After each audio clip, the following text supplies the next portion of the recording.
안녕하세요, 로판일입니다. 오늘은 지난번에 이어 로판 컨셉 다꾸 2탄을 찍어보려고 해요. 하울 영상에서 보여드렸던 배경지와 스티커 등을 많이 활용해서 아주 화려하고 예쁜 화면을 만들어 보려고요. 오늘 보여드릴 다꾸는 로코코풍 저택의 실내가 기본 컨셉이에요. 궁정물 로판의 귀족 저택 같은 느낌이요. 그래서 기둥 그림, 창문 그림, 꽃 모티브, 가구 그림 등을 충분히 써주려고 해요. 입체감을 주기 위해 원근감이 있는 기둥 스티커를 왼쪽 위에 배치하고 소실점 위치인 창문을 중앙보다 약간 오른쪽 아래에 둘 거예요. 그리고 귀족 저택에 있을 만한 모티브를 여기저기 붙여서 화려하게 만드는 동안 저는 로판 궁정에 대해서 신나게 떠들어 보겠습니다. 제가 처음으로 궁정이라는 사회적 공간을 인식한 건 비교적 최근인 것 같아요. 어릴 때는 더 좋은 글을 쓰겠다면서 온갖 책을 되는 대로 읽었는데 그땐 지금처럼 미시사를 깊이 판 책이 별로 안 나왔잖아요. 나왔어도 인터넷에서 중학생이 새로 나온 책 정보 알 루트는 한정되어 있었고요. 그러니까 그때 제 머릿속의 궁정에는 어릴 적 동화에 나오던 궁성, 사극에서 보던 조선시대의 궁궐, 그리고 판타지 소설에 나오던 타락한 귀족들이 파티하던 성의 이미지가 다 혼재되어 있었어요. 지금은 안 그러냐면 뭐 그렇진 않지만요. 중세시대엔 지금 로판에서 생각할 만한 궁정은 없었고 더 시간이 지나야 궁정이 발전한다는 거는 제가 대학 간 다음에 존경할 만한 분들이 귀족과 왕족의 문화사에 대한 책을 유행시켜 주셨을 때 알았어요. 그래도 글 쓸 때 큰 상관은 없었던 것 같아요. 왜냐하면 판타지 소설 속 세계는 진짜 중세 유럽 어느 나라가 아니라 상상 속의 세계고 또 진짜 중세 유럽 어느 나라일 필요도 없으니까요. 우리가 지금 책을 읽으면서 보고 싶은 건 재미있는 이야기지 정확한 역사적 사실이 아니잖아요. 정확한 사실을 알고 싶으면 우리는 소설이 아니라 역사 책을 읽어야 되고요. 정확한 고증을 하려면 남주는 30쯤에 한 이빨이 막 몇 개씩 빠져있고 여주는 화장실 가서 휴지도 없을 거예요. 전에 텍스트릿에서 나온 비평집인 비주류 선언에서 인상적으로 읽은 대목이 그거였어요. 90년대 판타지의 귀족은 당시 우리 사회가 생각하는 정치인의 모습을 빗대고 있었다고요. 어쩐지 맨날 비열하게 행동하다가 주인공한테 혼나더라. 그래서 그런지 그때 궁정은 보통 소설의 주요 배경은 아니었던 것 같아요. 궁정을 배경으로 주인공이 난처한 일을 겪는 내용은 많았지만 주인공이 사교계에 속하지는 않았죠. 주인공은 능력이 뛰어나서 궁정에서 대접받긴 했지만 보통 이방인이었던 것 같아요. 그 세계에는 전설로만 존재하던 소드 마스터거나 팔서클 대마도사라서 공자규를 받았지만 위선적인 귀족들이 할 일 없이 파티나 하면서 남 배신하는 게 보기 싫었고 왕 따위에게 고개 숙이기 싫어서 걷어차고 나오는 게 흔했죠. 하기야 보통 신, 정령왕, 드래곤 막 마족이 놀러 나온 건데 궁정에 뭐하러 속하겠어요. 그나마 사교계에 속하는 편이었던 주인공은 체인지의 라비스랑 마족의 계약의 유리시나네요. 하지만 그 두 작품에서도 주인공은 사교계라기보다는 정계에 속해 있었죠. 남성 귀족들과 함께 국정을 논의했고 의전이나 여성 귀족들과의 친목 쪽에는 그다지 관심이 없었어요. 사실은 그 시절 소설이 말하는 사교계는 약간 멸시받았다고 보는 편이 옳겠죠.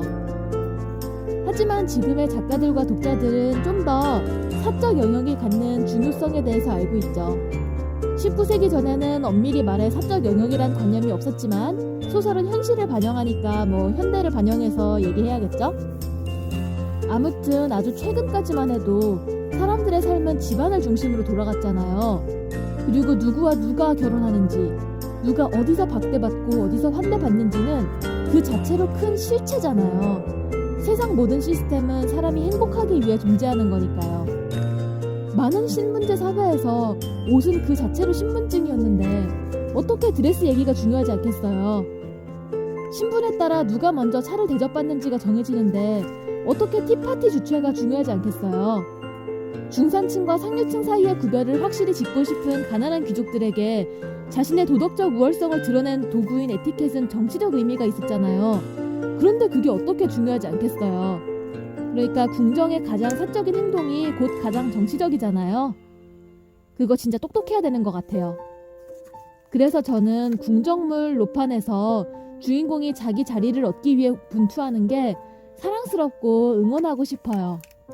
전 기사도 로망을 너무 좋아하고 어릴 때 본 판타지도 다 모험물이라 에픽 스타일을 정말 좋아하지만 궁정물도 좋아해요. 옛날 얘기하는 동안 벌써 배경지 위에 기둥도 붙고 창문도 붙고 벽지도 붙었네요. 이제는 제가 그리는 궁정에 대해서 얘기 좀 해볼까 해요.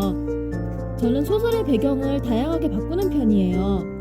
실제로 선보였는지 여부랑 상관없이 기획이랑 설정은 많이 해놨어요. 물론 다른 작가님들도 다 그렇겠지만요.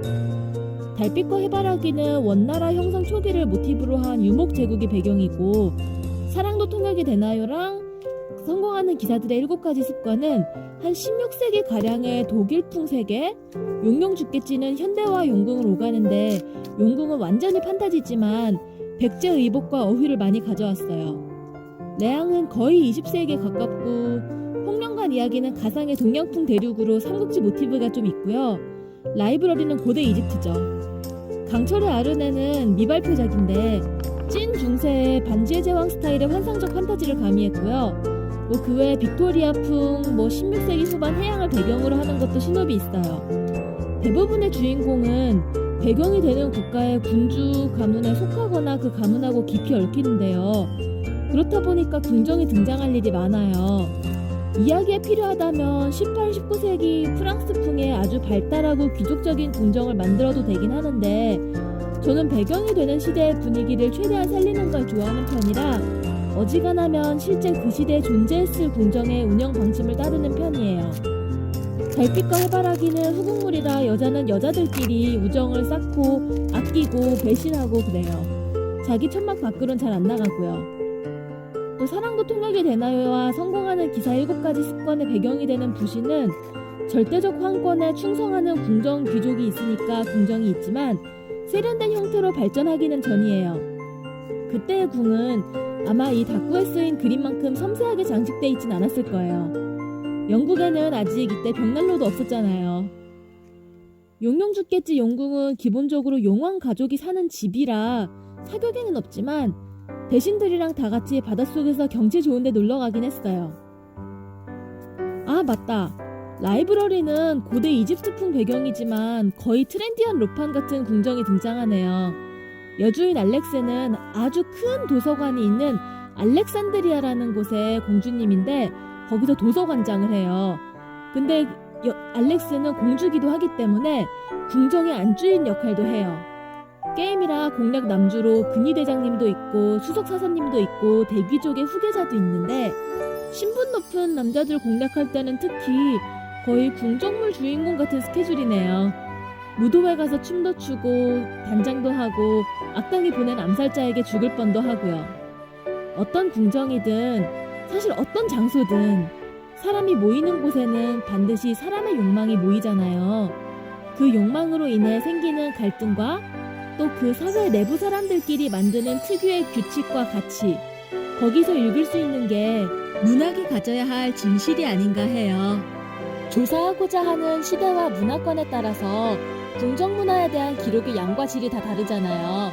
19세기쯤 영국 사교계 자료는 그런 면에서 자료가 많아서 좋은 것 같아요. 문맹률이 많고 산업혁명으로 중산층이 부유해지면서 책이 정말 많이 나왔는데 또 그때 시대 핫 이슈가 에티켓이었잖아요.